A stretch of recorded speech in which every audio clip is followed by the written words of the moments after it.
Hey everyone, my name is Russ Rutledge. I'm the Senior Director of InnerSource and Collaboration at WellSky. What we're going to do in this video is walk through the major responsibilities of teams involved in an InnerSource contribution. We're going to look for perspective of both the host or project sponsoring team, as well as the guest or contributing team. We'll look at responsibilities of solutions or product people on the teams, as well as the responsibilities of the engineers on both teams. And we'll see how all of these flow together from beginning and end, from an idea all the way to a finished, successful InnerSource contribution. So let's go ahead and take a look. I'm going to share my screen here. Got a mural board showing the flow of what this looks like. What we've got here is the host or sponsoring team on the top row, and then the guest or contributing team on the bottom row. And we'll start with responsibilities of solutions or product folks. To start with, the beginning responsibility for InnerSource is with that host or sponsoring team.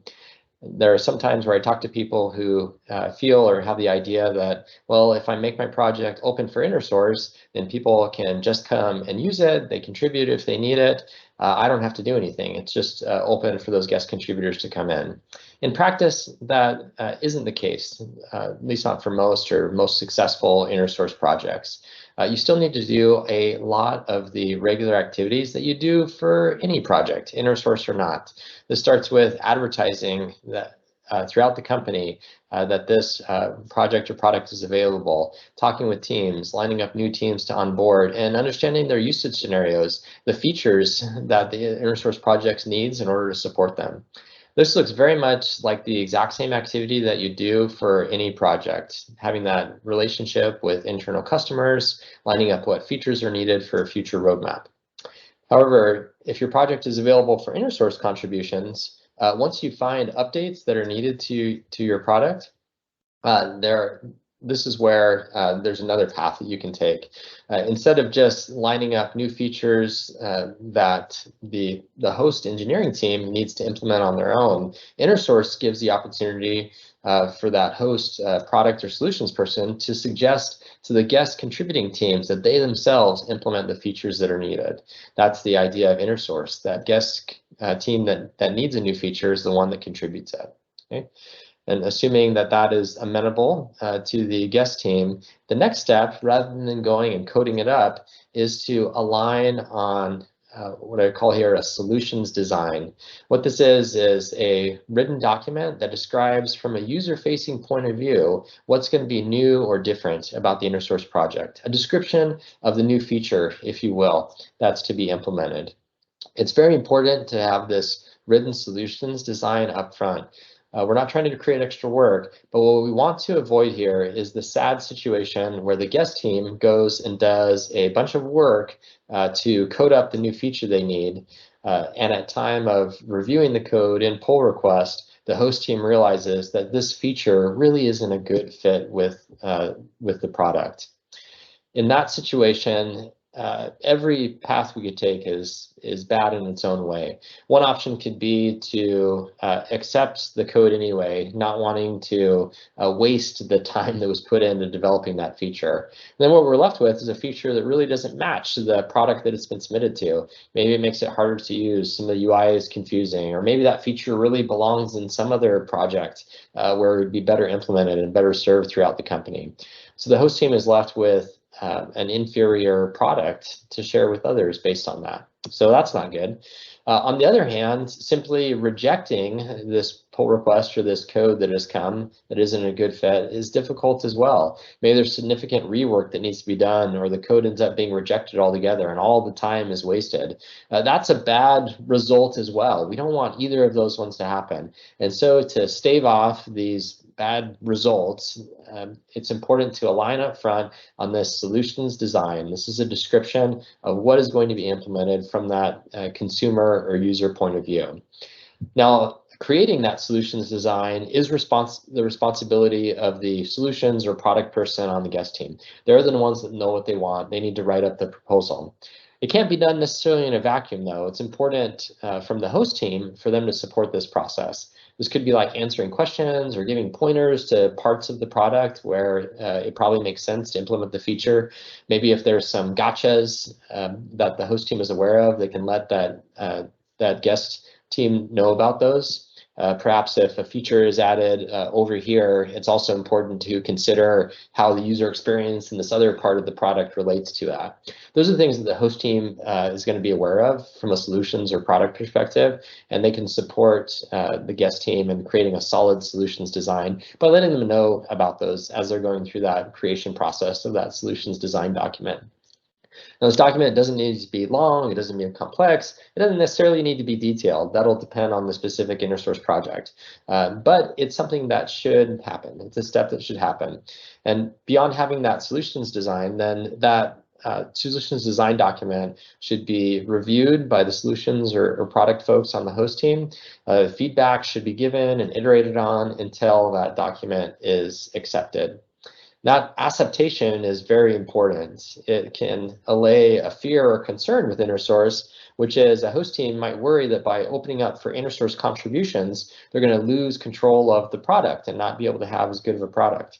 This solutions design is a way that they can maintain the oversight and ultimately the control or the say-so of what goes in the product, even though they're not doing all the work. So that acceptation step is very important.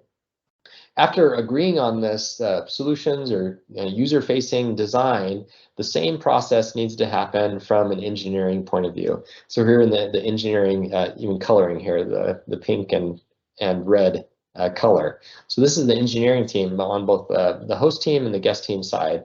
Similarly, there should be a written engineering design. The purpose of this design is to avoid some of the same results that could happen at the solutions level, but just at an engineering level. We want to avoid a pull request of code that someone's put a lot of work into. We want to avoid that showing up and having it not be the right architecture or not be a good fit with the overall system of the InnerSource project. It's important to write down at a high level, now that we've agreed on what to implement, write down at a high level how you're going to go about implementing it. Are you adding new APIs? Are you adding new deployed cloud objects? How does data flow through the system? Are you adjusting the schema of any of the data in the backend? All of those high-level designs should be written down, and the same process should happen. The creation of this high-level design is the responsibility of the guest contributing team, but the host engineering team needs to support that process, give the same pointers, but at an engineering level, alert them of some of the same gotchas or things that they could think about. And that written engineering design needs to be reviewed, feedback iterated on, and then ultimately accepted by the engineering team. Yes, this is a solid, reasonable design for this feature. We'd be happy to have code that implements this design become a part of the product. And this is important and allays the same concerns from an engineering point of view. If we open up for InnerSource contributions, we'll lose control of our product architecture. We'll have inferior code coming in. That can be allayed with very little effort by going through this engineering design process. It doesn't need to take a long time. It doesn't need to be terribly detailed. Again, the level of detail depends on the engineering complexity of the project, but it is a step that should happen. After the solutions and engineering design, then we go on to the codes. We don't jump straight to coding, but we make sure we're aligned on that solutions and engineering level, and then it's time for code. The guest contributing team, the engineers on that team, are responsible for writing the code to implement the given feature with the given design. They're responsible to implement code and also to submit any relevant tests with the code. Whatever testing standard of the code that's already in the InnerSource project, the new code should come with the same amount and same type of testing.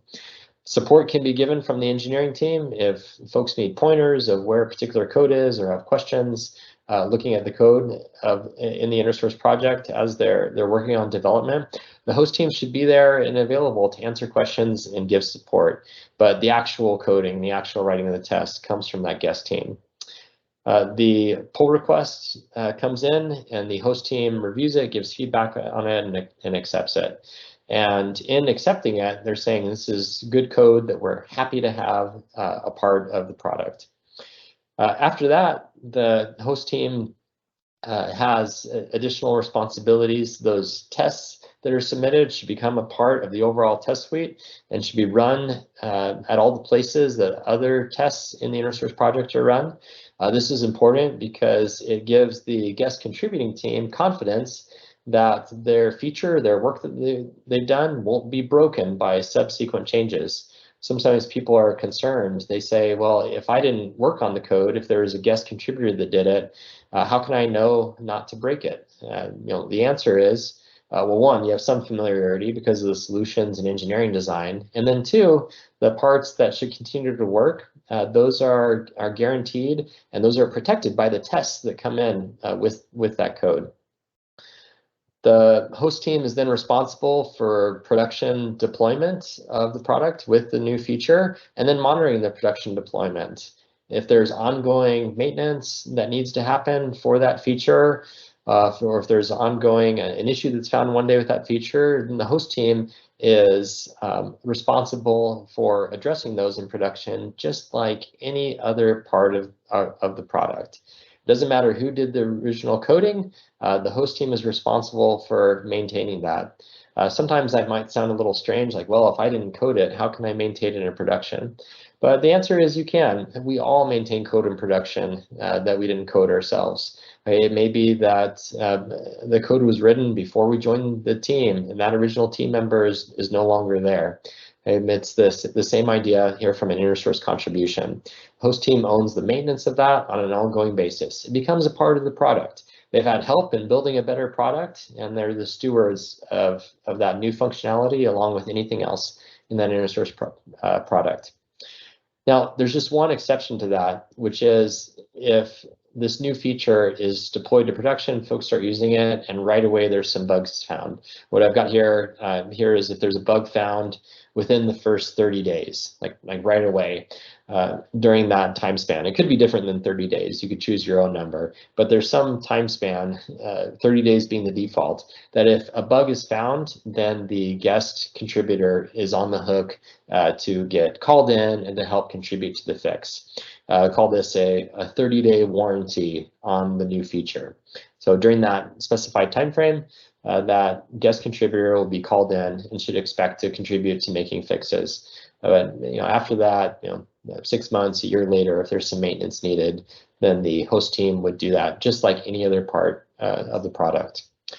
So that's it. I think each of these boxes have a lot more detail, but here's a flow of how the host team and guest team work together.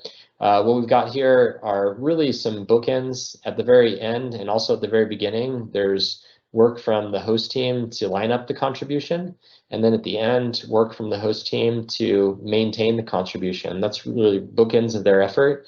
And then in between, there's just 3 steps of where the host team is supporting the guest. 3 phases. They may not take a long time, but there are 3 phases that should be gone through. Supporting a solutions design, supporting an engineering design, and then supporting coding.